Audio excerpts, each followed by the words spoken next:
ओम शांति। आपका दिन शुभ हो। आप जो भी अच्छे कर्म करें उसमें 100% आपको सफलता मिले, मेरी यही शुभ भावना और शुभकामना है।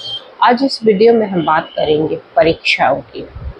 यूनिवर्स आपकी ज़िंदगी में परीक्षा लेता है। आपका परमात्मा आपके जीवन को सर्वश्रेष्ठ बनाने के लिए परीक्षा लेता है और कुछ संकेत देता है कि आपके जीवन में परीक्षा चल रही है।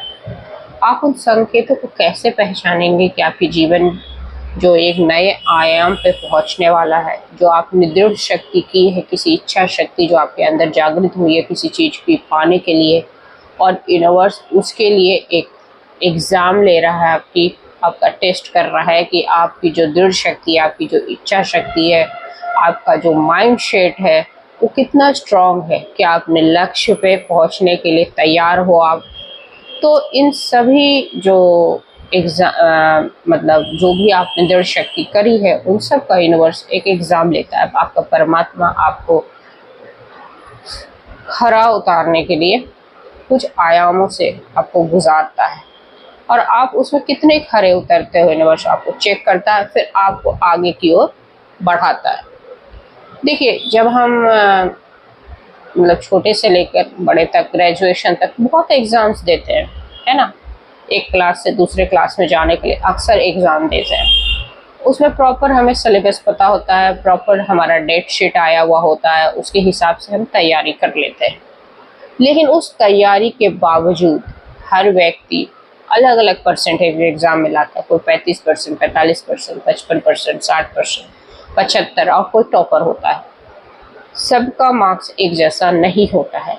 वैसे ही जब हम अपनी ज़िंदगी में देखते हैं तो हर इंसान का जो लेवल है वो अलग अलग है और हर इंसान की जो सफलता की जो लेवल है, उसकी जो परिभाषा है वो भी अलग है। कोई इंसान 100 रुपये में खुश है कमा के, कोई 1000 रुपये कमा के भी दुखी है, और कोई करोड़ों कमा कर भी दुखी है, और कोई खुश है बहुत। तो इन सब में जो मेन जो आपका किरदार जो निभाता है वो परमात्मा निभाता है। आप अपनी तरफ से बड़ी मेहनत करते हो। अगर कोई किसी के 45% भी आता है तो उसका जो अनुभव होता है कि भाई हम मार्क्स के आधार पे उसको हम नहीं आंक सकते हैं कि वो कितना इंटेलिजेंट है, क्योंकि मार्क्स अलग चीज़ है। लेकिन जीवन की परीक्षा में आप कैसे आगे बढ़ते हो उसको जानने के लिए हमें परमात्मा को भी समझना ज़रूरी होता है।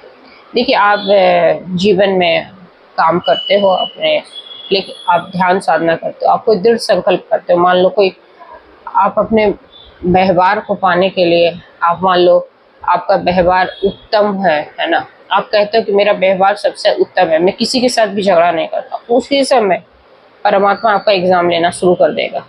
बोलेगा ये व्यक्ति कह रहा है कि मेरा व्यवहार उत्तम है। अब आपके जीवन में कुछ ऐसे लोगों से आपको मिलवाएगा जो आपको इरिटेट करेंगे, और उस समय भी अगर व्यवहार आपका उत्तम रहेगा तब आप उस परीक्षा में पास हो जाओगे।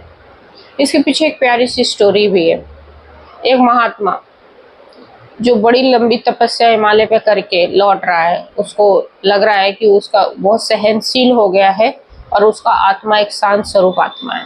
वो किसी भी कोई उसको गुस्सा दिला नहीं सकता, और वो बड़ा ही तपस्या में, मतलब तपस्या काफ़ी सालों का किया है, उसको बड़े यकीन है। अब देखिए परमात्मा उसके जीवन में कौन सी परीक्षा लाता है। जैसे ही वो हिमालय से नीचे आ रहा होता है, एक औरत मिलती है जो अपने बच्चे को गोद में ली हुई होती है, वो भी उतर रही होती है।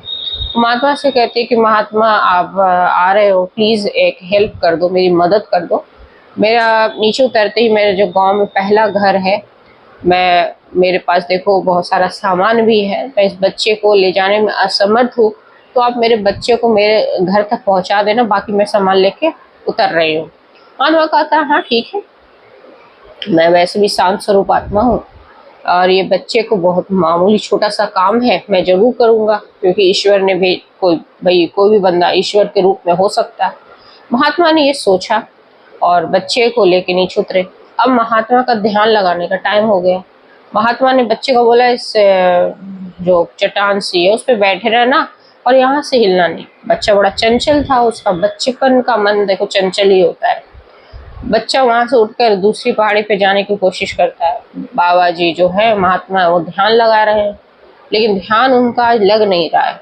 उनकी जो चिंता यही है कि वो बच्चा कहीं चला ना जाए। वो बच्चे को देखते हैं, उस पहाड़ जहाँ पे बैठा है वहां पे है नहीं, फिर वो ढूंढते देखते अरे बच्चा वहां। बच्चे को कहते बेटा तुम यहीं बैठो, थोड़ी देर की बात है। बच्चा कभी उनकी कमंडल को छुए, कभी उनके कमंडल के जल को छिड़क दे। अब साधु बाबा बड़ी कोशिश करे उसको एक जगह पे बैठाने की, लेकिन बच्चे के मन तो चंचल और वो बैठे ही ना। अब साधु थोड़ी देर के बाद ये क्रिया बार बार बच्चे के साथ हो रहा है। बच्चा वहां से कूद रहा है, कभी वहां से गिर रहा है, कभी वहां से कर रहा है। साधु का जो शांत स्वरूप आत्मा उसकी गई, बच्चे पे चिल्लाया, बच्चा डर के रोने लग गया। जल्दी जल्दी बच्चे को घसीटता हुआ साधु उसके घर तक पहुंचाया और बोला कि बच्चे को थोड़ा संस्कार डालो। औरत बोली कि बाबा आप ऐसे गुस्सा क्यों कर रहे हो, बच्चा तो बच्चा है, वो तो चंचल है, मैंने आपको यहाँ तक छोड़ने के लिए बोला था, रुलाने के लिए नहीं बोला था। और साधु तमतमा रहे हैं गुस्से में। जैसे ही लेडीज ने बोला कि आप तो हिमालय से होके आए हो, फिर भी आप में इतना गुस्सा है, आपका तप तो बेकार गया। साधु की निद्रा टूटी, उसको अपने तप पे ही अविश्वास हो गया। वापस हिमालय पे लौट गया, बोला कि अभी मेरी कोई भी तपस्या पूरी नहीं हुई है। तभी उसको ये सारा दृश्य एक व्यक्ति दूर से खड़े होकर देख रहा था। उसने साधु को रोका, बोला कि देखो हिमालय आपकी तब करोगे वापस आओगे, हो सकता है वापस आपको फिर वो एग्जाम में आप फेल हो जाओ। अब ऐसा करो लोगों के बीच में रह के ही तब करो, तब आपकी असली परीक्षा होगी। साधु समझ गया कि जो व्यक्ति आया है या जो ये औरत थी, जो ये बच्चा था, वो ईश्वर का भेजे हुए योजना के तहत ही था। उसके एग्जाम लिया गया है और उसको जो इतना कहता था कि उसके अंदर इतनी पेशेंस है, वो सब फेल हो गया। अब वापस वो एग्जाम की तैयारी में लग गया। ऐसे ही हमारे जीवन में भी कुछ ऐसे संकेत होते हैं जब हमें भ्रम में हम जीते हैं कि हम बड़े व्यवहार हमारा उत्तम है, हम बहुत ईमानदार है, हमारी नीयत अच्छी है, तब ईश्वर आपके साथ ऐसा ही कुछ करता है। आप सामान लेने जाते 10 रुपए की, आपको गलती से दुकानदार 50 रुपए लौटाता है, आप बड़े खुश होते हो और रख लेते हो, वहां पे आप फेल हो जाते हो, आपकी नीयत फेल। तो ऐसे ही जब हम दृढ़ संकल्प करते हैं, जिंदगी में सर्वश्रेष्ठ की ओर जाने की कोशिश करते हैं, किसी चीज को पाने के लिए अपनी इच्छा शक्ति होती है हमारी, तो पहला संकेत यही होता है कि एग्जाम हमारी ली जाती है, हमारी इच्छा शक्ति। 21 दिन की जो हम साधना कर रहे होते हैं किसी चीज को पाने के लिए, तो उस 21 दिन की साधना में जो पहला एग्जाम होता है, जो पहला यूनिवर्स हमारा संकेत देता है कि आपकी वो साधना में आलस आना शुरू होता है। आपको आलस आने लगेगा, आपको 2 दिन 3 दिन सही समय पे आप उठोगे, चौथे दिन आपको आलस आएगा, आपको लगेगा कि अरे थोड़ी देर लेट हो जाए। यहीं पे अगर आप अपने आलस को मारते हो और आप सही समय पे उठते हो, आपकी दृढ़ शक्ति होती है, तो वो आपका पहला एग्जाम आप पास करते हो और दूसरे एग्जाम की तरफ आप बढ़ जाते हो। दूसरे एग्जाम हमारा जो यूनिवर्स लेता है वो होता है प्रभु का जो संकेत आता है, वो रिश्तों को उलझनों में उलझा देते हैं। आप जब ध्यान साधना कर रहे हो, तो जब आपने किसी चीज का दृढ़ निश्चय लगाया अपने जीवन को सर्वश्रेष्ठ बनाने के लिए, तो उसमें सबसे पहले जो रोड़े अटकाए जाते हैं वो अपने रिश्तों की उलझन है। कोई माता पिता कहेंगे क्यों इसमें समय बर्बाद कर रहे हो, एग्जाम कोई और दे लो तो उसमें जॉब भी लगेगी, ऐसा कुछ। पति या पत्नी में कोई पति कहेगा, पत्नी कहेगी, तो ऐसे आपको उलझाएंगे। अब उस समय आप अपने माता पिता को मनाओ या अपने मन की बात सुनो। तो अपने माता पिता को मना के भी अपनी मन की बातों पे जब आप अड़े रहोगे, तो यूनिवर्स के एग्जाम में आप पास हो जाओगे। आपने यूनिवर्स जिंदगी के तीसरे कदम पे आपने कदम रख लिया, और तीसरे कदम पे कौन सा संकेत मिलेगा आपको कौन सा एग्जाम होगा, तीसरे साधक का कौन सा एग्जाम होता है तीसरे लेवल पे, आपके विश्वास का। आप कितना विश्वास करते हो उस प्रभु पे। आपको उस विश्वास पे, उस ध्यान साधना पे जब आप लगे रहते हो, तो आप शुरू में बड़ा अच्छा अनुभव होता है, बड़ी अच्छी शांति मिल रही होती है। और वैसे उसके दूसरे ही पल जब एग्जाम शुरू होता है तो डरावने अनुभव शुरू हो जाते हैं। आपको ध्यान साधना में कुछ डरावनी चीजों का एहसास होता है और वहां पे अगर आपने उस ध्यान साधना में आगे बढ़ते गए तब तो आप पास हो गए, और वहीं डर के आप भाग गए और आप सोचे कि इससे अच्छा इजी स्टेप तो कुछ और है और वहां इजी स्टेप की तरफ चले गए तो वहां आपकी ध्यान साधना भंग हो जाती है। आप प्रभु की जो आप पहुंचने वाले थे अपनी मंजिल से, अब एक कदम की दूरी पे आप पीछे हट जाते हो। आपका तीसरा एक संकेत होता। और जो चौथा संकेत होता है आपकी माइंड सेट की, जो आपने गोल बनाया है, दृढ़ संकल्प किया है कि 21 दिनों में मुझे ये प्रार्थना करना, मुझे ये पाना है, वो माइंड सेट का एग्जाम होता है। और एग्जाम में क्या होता है, आपके एग्जाम में पता है क्या होता है, आपको उस माइंड सेट को डगमगाने के लिए बहुत सारी परिस्थितियां आती है आपके जीवन में। बहुत सारे आपके अचानक से घर परिवार का कोई सदस्य बीमार, कोई ऐसी बीमारी लग जाए, अपना ही शरीर अस्वस्थ हो जाए, और उस अस्वस्थ में भी आप ईश्वर को याद रखते हो। आप जो संकल्प शक्ति से जो आप कर रहे थे दृढ़ साधना, उसको आप जारी रखते हो, तब आप एग्जाम में पास हो जाते हो। आप जीवन को सर्वश्रेष्ठ बनाने के लिए आप सारे एग्जाम आपने पास कर लिए। आपको अब उस चीज से आपको कोई डगमगा नहीं सकता। आपका माइंडसेट क्लियर है कि आपको चाहिए क्या जीवन में।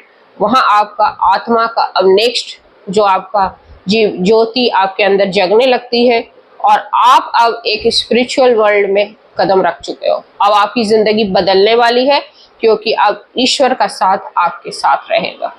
हर कर्म में अब ईश्वर आपका साथ देना शुरू कर देगा। हर मैनिफेस्टेशन आपकी इच्छा पूरी होने लगेगी। हर चीज जो आप ईश्वर से मांगोगे वो आपकी पूरी होने लगेगी।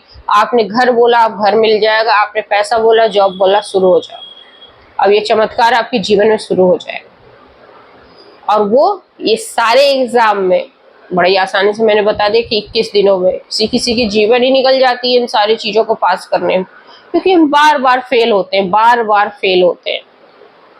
उन एग्जाम में हम पूरी तरह से क्लियर कब करते हैं, जब हम पूरी तरह से जो हमारा माइंड सेट, इच्छा शक्ति सब हमारे काबू में हो जाता है, हमारे हिसाब से चलता है, हम उसके हिसाब से नहीं चलते हैं, तब हम जिंदगी का हर एग्जाम पास करते हैं। बड़ी साधना बहुत समय बाद और किसी की जिंदगी में बहुत जल्दी भी हो जाता है, क्योंकि सारा खेल दृढ़ निश्चय का है, विश्वास का है, श्रद्धा का है। और इसी का एग्जाम अपना यूनिवर्स, अपना परमात्मा लेता है और हमारी जिंदगी एक नए आम पे पहुंचती है। होप्स आपको वीडियो अच्छी लगे, आप इससे कुछ सीख सके। हाइप करिएगा, लाइक के साथ साथ जब आप कमेंट बॉक्स में सरकाओगे, स्लाइड करोगे तो हाइप का एक बटन आएगा, और वीडियो अच्छी लगी तो हाइप करके प्रमोट करिए। आपका साथ हमेशा बना रहे मेरे साथ। जय हिंद, जय भारत, ओम शांति।